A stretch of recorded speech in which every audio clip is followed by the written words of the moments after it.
In a town where fame is fleeting and reinvention is survival, Val Kilmer's life reads like a Shakespearean epic, tragic, triumphant, and etched with the kind of raw humanity that defies the glittering facade of Hollywood. From his meteoric rise as a heartthrob of the 80s to his battle with throat cancer, his story is not one of mere survival, but of a man who turned every setback into a canvas, every silence into a symphony, and every scar into a testament of resilience. Val Kilmer's journey whispers a truth we all need to hear. Our greatest roles aren't scripted, they're lived.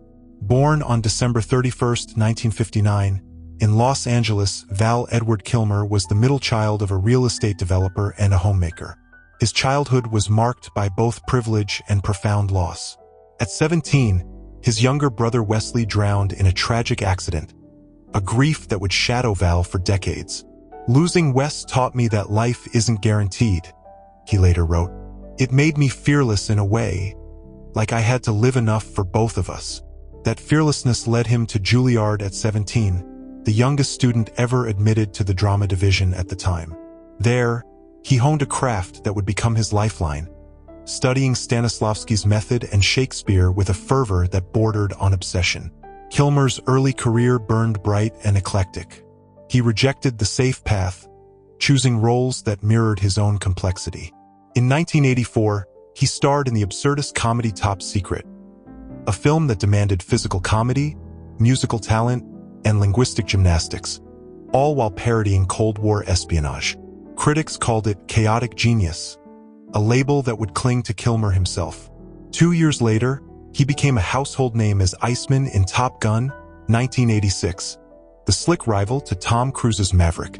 With his steely gaze and iconic line, "You can be my wingman anytime," Kilmer embodied 80s cool, yet he chafed at the role's simplicity. "I didn't want to play the villain," he admitted. "I wanted to find the man beneath the ego." This hunger for depth defined his choices. In 1991, he vanished into Jim Morrison for The Doors, losing 40 pounds, mastering the singer's poetry and mannerisms, and living on set in a haze of method immersion. The performance was electric, polarizing, and deeply personal. "Jim was a mirror," Kilmer said. "I saw my own recklessness in him." Next came Tombstone, 1993, where his portrayal of Doc Holliday, a tubercular gunslinger veering between wit and despair, stole the film.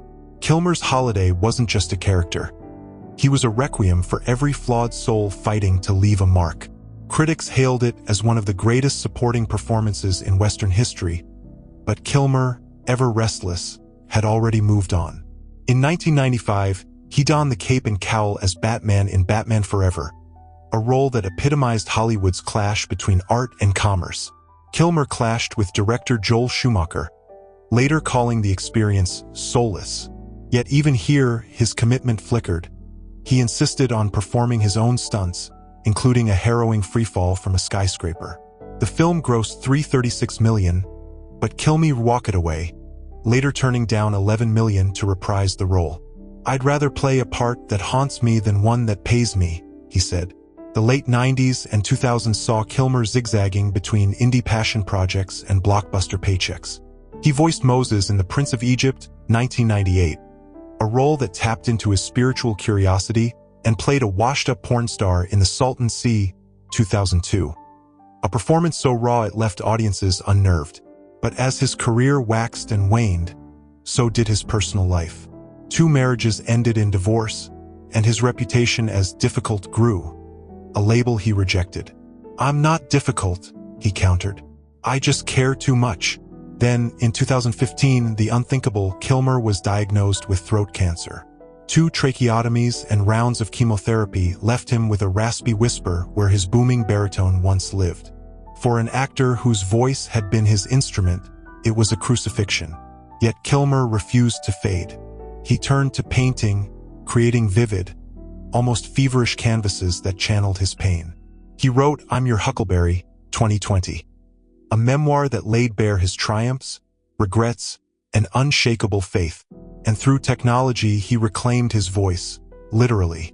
Using AI, he reconstructed his pre-cancer voice for his role in Top Gun, Maverick, 2022, a full-circle moment that left audiences in tears. The documentary Val, 2021, culled from 40,000 hours of personal footage, became his most revealing performance yet. Directed by Ting Pu and Leo Scott, the film showed Kilmer not as a star, but as a father, artist, and man grappling with mortality. Clips of his home movies, goofing with young children, rehearsing Hamlet in his backyard, tenderly caring for his aging horses, painted a portrait of a soul who loved fiercely, even when the world saw only the enigma. Today, Kilmer's legacy is not in the roles he played, but in how he played them with a fire that often scorched him. He's found peace on his New Mexico ranch, where he raises rescue animals and hosts spiritual retreats. His relationship with his children, Mercedes and Jack, is his proudest achievement. "They're my masterpiece," he says. Val Kilmer's story isn't about fame or failure. It's about the audacity to keep creating, even when the lights dim. He teaches us that reinvention isn't about erasing the past, but integrating it, scars, silences, and all, to anyone facing their own impossible battle, be it illness, loss, or the weight of expectations. His life roars. Your voice matters, even if you must find new ways to speak. Your art is valid, even if it defies convention.